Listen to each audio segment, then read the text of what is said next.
तो hello everyone, कैसे हो आप सभी लोग। आशा करता हूँ सभी ठीक होंगे। दोस्तों, स्वागत है आप लोगों का डे 9 के अंदर स्पोकन इंग्लिश के। और ये वीडियो होने वाली है एक और नए टॉपिक के ऊपर। अगर कोई भी बच्चा ऐसा है जो चैनल पे नया है तो चैनल को सब्सक्राइब कर लो, बेल आइकन को हिट कर लो ताकि लेटेस्ट वीडियोस की नोटिफिकेशन आप लोगों को सबसे पहले मिलती रहे। दोस्तों, डे 9 से पहले डे 8 के अंदर मैंने एक बहुत ही क्रूशियल टॉपिक कराया था and that was simple past. और आज की क्लास के अंदर मैं कॉन्टिन्यूअस टेंस पे फोकस करने वाला हूं, बोथ प्रेजेंट और पास्ट के लिए। तो अगर किसी भी बच्चे ने पहले की चीजें नहीं देखी, देख लो, क्योंकि चीजें आपस में इंटरकनेक्टेड है। अगर आप चीजों को देखोगे तो आपको चीजें और अच्छे तरीके से समझ में आने वाली है। ठीक है, तो चलिए स्टार्ट करते हैं दोस्तों आज की क्लास को। तो आज की क्लास के अंदर हम करने वाले हैं दोस्तों कॉन्टिन्यूअस टेंस। देखो, कॉन्टिन्यूअस किसे कहा जाता है। जब हम कॉन्टिन्यूअस टेंस की बात करते हैं तो कॉन्टिन्यूअस टेंस किसे कहा जाता है। कॉन्टिन्यूअस टेंस कहा जाता है किसी भी एक ऐसे सेंटेंस को जहां पे कोई काम लगातार चल रहा है। कोई भी काम लगातार चल रहा है। जैसे मैंने बोला मैं पढ़ा रहा हूं, तो ये अभी चल रहा है ना। मैंने बोला आप मुझे सुन रहे हो, तो ये अभी चल रहा है।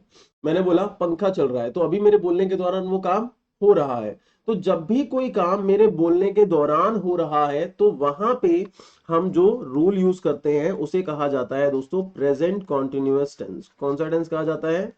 प्रेजेंट कॉन्टिन्यूअस टेंस कहा जाता है। अब ध्यान क्या रखना है, मैंने सिंपल प्रेजेंट में आपको बताया था प्रेजेंट में कि हम हमेशा वर्ब की फर्स्ट फॉर्म का इस्तेमाल करते हैं, उसके साथ कभी भी हेल्पिंग वर्ब का इस्तेमाल नहीं करते। लेकिन हम रेगुलर एक्शन की बात करते हैं, बट ये एक स्पेसिफिक एक्शन है क्योंकि ये कॉन्टिन्यूअस टेंस है। इसमें एक पर्टिकुलर काम की बात हो रही है जो अभी चल रहा है। तो यहां पे वर्ब के साथ पहली चीज हम आईएनजी का इस्तेमाल करते हैं और हेल्पिंग वर्ब में हम इज एम आर का इस्तेमाल करते हैं। इसका मतलब हमारा रूल क्या होगा? इज एम आर आएगा और साथ में वर्ब की फर्स्ट फॉर्म प्लस आईएनजी आएगा। और अगर हम नेगेटिव की बात करेंगे तो इज एम आर आएगा, फिर नॉट आएगा, फिर साथ में वर्ब की फर्स्ट फॉर्म प्लस आईएनजी आएगा। अब ध्यान क्या रखना है कि इज कहां आएगा, एम कहां आएगा, आर कहां आएगा, इसको आपको ध्यान रखना है। तो इज का इस्तेमाल दोस्तों किया जाता है जब हमारा सब्जेक्ट क्या होता है, name, he, she, it, singular, ये सब हमारा सब्जेक्ट होता है तो हम इसका इस्तेमाल करते हैं। एम का इस्तेमाल आई के साथ होता है और आर का इस्तेमाल होता है जब हमारा सब्जेक्ट होता है we, you, they, plural. Again बता रहा हूं, प्रेजेंट कॉन्टिन्यूअस टेंस का इस्तेमाल किसी स्पेसिफिक एक्शन के लिए किया जाता है जो at the time of speaking perform हो रहा है।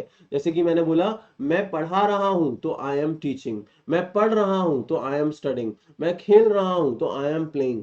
तो ये सारे सेंटेंसेस हमारे प्रेजेंट कॉन्टिन्यूअस के होंगे। अगर और सिंपल तरीके से जानना है तो अगर किसी सेंटेंस के लास्ट में रहा है, रही है, रहे है, ये वर्ड्स आते हैं तो उसको भी हम प्रेजेंट कॉन्टिन्यूअस टेंस कह सकते हैं। ये हिंदी में समझाने के लिए मैंने आप लोगों को बता दिया है। बट मेन चीज क्या है? मेन चीज है कि आप इसके कॉन्सेप्ट को समझो। जब कोई काम परफॉर्म हो रहा है at the time of speaking उसे प्रेजेंट कॉन्टिन्यूअस कहा जाता है। इसी तरीके से दोस्तों अगर मैं एक और टेंस समझाता हूं, and that is what, that is past continuous, that is past continuous. तो पास्ट कॉन्टिन्यूअस टेंस के अंदर दोस्तों हम एक ऐसे काम की बात करते हैं जो चल रहा था, जो कंटिन्यूअसली चल रहा था एक समय तक। अभी at the time of speaking नहीं चल रहा है बट एक समय तक चल रहा था। ठीक है, तो यहां पे हम क्या करते हैं, यहां पे हम वॉज या वर का इस्तेमाल करते हैं। उसके साथ सेम कॉन्टिन्यूअस की वजह से हम फर्स्ट फॉर्म आईएनजी का इस्तेमाल करते हैं। और नेगेटिव में जैसा कि मैंने बताया था सेंटेंस स्ट्रक्चर में कि हेल्पिंग वर्ब के बाद नॉट आता है, वैसे ही वॉज वर्ब के बाद नॉट आएगा, फिर फर्स्ट फॉर्म प्लस आईएनजी आएगा। इसमें ध्यान क्या रखना होगा कि वॉज कहां लगेगा, वर कहां लगेगा, तो ये सब्जेक्ट के हिसाब से लगता है।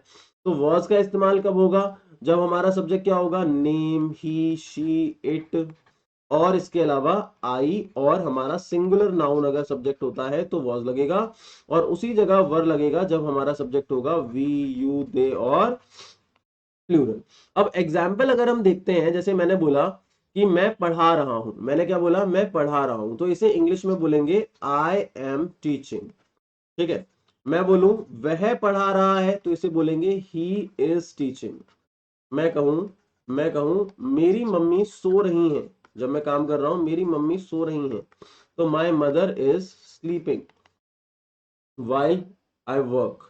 ठीक, अब इसके बाद अगर मैं बोलूं कि तुम मुझे सुन रहे हो तो क्या बोलूंगा, you are listening to me.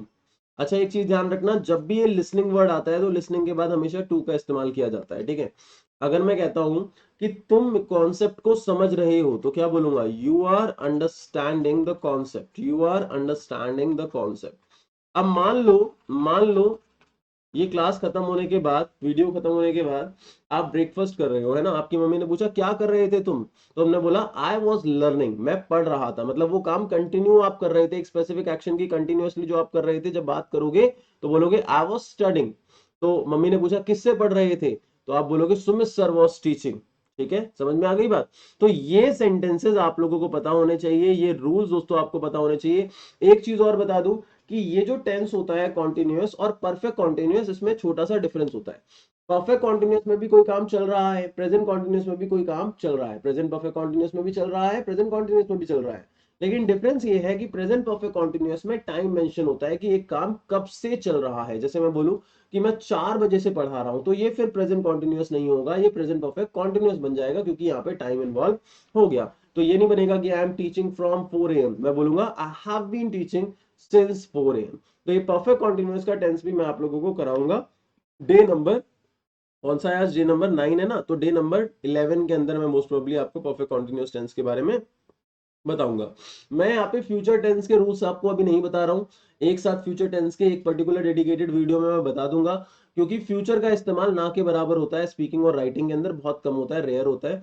Present और पास्ट की बात सबसे ज्यादा की जाती है। ठीक है, तो आई होप दोस्तों आप लोगों को आज का कॉन्सेप्ट समझ में आ गया होगा, कोई दिक्कत परेशानी नहीं होगी। किसी भी तरीके का डाउट आता है तो आप कमेंट सेक्शन के अंदर मेंशन कर सकते हो, किसी भी तरीके की प्रॉब्लम आती है तो आप अपने सुमित सर से पूछ सकते हो।